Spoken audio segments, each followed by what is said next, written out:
घूसखोरी, ये तो बीमारी है, तो कैंसर से भी ज्यादा खतरनाक बीमारी है जो पूरे समाज में ऑफिसर लोगों ने फैला के रखा है। आप कहीं भी चले जाइए, घूसखोरी चरम पे है, अफसरशाही चरम पे है। ये एक तरह की गुंडई है, अफसरों की गुंडई है। आपका कोई भी काम साधारण तरीके से नहीं हो सकता है। जनता का सुंदर राज आएगा, जनसुराज आएगा, वहां पे घूसखोरी वगैरह कुछ भी नहीं होगा। जो काम करना।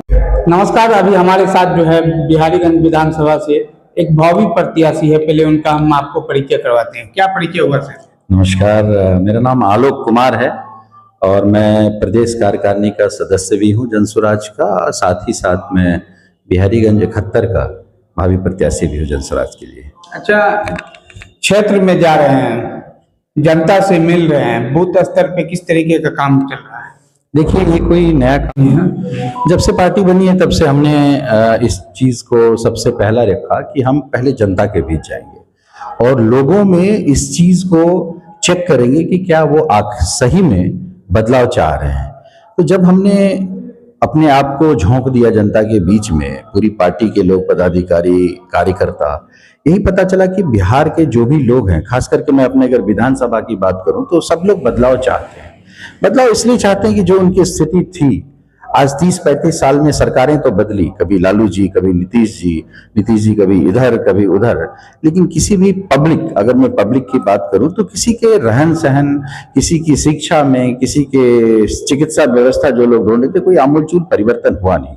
उस परिवर्तन को, जिसको मैं आमूलचूल परिवर्तन कहना चाहूंगा, उसको प्रशांत जी ने एक नई दिशा दी और सब लोग उस चीज से सहमत होकर एक बदलाव के लिए तैयार है। और मैं कह रहा हूं जो जनसुराज है उसमें ये पहली बार ऐसा है कि हम लोग बहुत कम समय तक बूथ लेवल तक पहुंच गए हैं। हम लोग बहुत जल्द अपनी कमेटी फॉर्म करेंगे, उसका एक डॉक्यूमेंट तैयार होगा और हम सब लोग काम करना स्टार्ट कर दिए, इसको और तेज दिशा देंगे।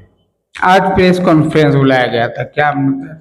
देखिए, ये मुद्दा तो है बदलाव का हस्ताक्षर, क्योंकि आप अगर ये देखेंगे जो सरकारी वादे थे 2023 में, जातिगत जनगणना सर्वे जो भी बोलिए, उसमें बताया गया था कि जो 94 लाख गरीब हैं, गरीब किसी भी समुदाय से, किसी भी SC ST हो या जो भी हो, उन सारे गरीबों को आइडेंटिफाई करके एक डेटा तैयार हुआ था जिसमें कि ये बताया गया था कि 94 लाख लोगों को 2-2 लाख रुपए मिलेंगे। ये 2023 की बात है और आज हमें किसी को कुछ नहीं मिला है। दूसरी बात, ये भी बताया गया था कि जो 50 लाख भूमिहीन लोग हैं, जिनके पास रहने को घर नहीं है, जो दलित समुदाय के लोग हैं, महादलित समुदाय के लोग हैं, उनको 3 डेसिमल अपना एक घर बनाने के लिए जमीन दी जाएगी। सच्चाई ये है कि आज तक किसी को कुछ भी नहीं मिला है। तो ऐसे जो सरकार के वादे हैं वो सब फेल होता जा रहा है। अभी सबसे बड़ा ज्वलंत मुद्दा जो देखेंगे, जमीन सर्वे का, हर कोई इससे ग्रसित है। इसमें महादलित हो, दलित हो, जनरल हो, OBC हो, हर किसी को प्रॉब्लम है। भाई भाई में लड़ाई हो रहा है, पड़ोसी से लड़ाई हो रहा है, सामाजिक वातावरण गलत हो गया है। और इसमें फायदा कौन कमा रहा है? तो जो अफसर है। आप किसी भी जगह चले जाइए, जमीन का चाहे रसीद, घूसखोरी चरम पे है। एक एक आदमी जिनके पास की उस जमीन को खरीदने की ताकत नहीं है, उसको जमीन के सर्वे के लिए दूसरा जमीन बेचना पड़ रहा है ताकि उस जमीन को वो बचा सके। ये तो बहुत ही गलत है। मैं कहूँगा जनता त्रस्त है और ये जो बदलाव का हस्ताक्षर हम लोग चालू किए हैं, हमारा टारगेट है कि हम लोग 11 जुलाई तक इसको फुल स्विंग में रन करेंगे और 1 करोड़ लोगों तक पहुंचेंगे। वो डॉक्यूमेंट हम लोग माननीय राज्यपाल के पास सौंपेंगे एज ए ज्ञापन और उनसे उम्मीद रखते हैं कि वो उस पे वो संज्ञान लें और जो सरकार की विफलता है उसको वो भी उजागर करे।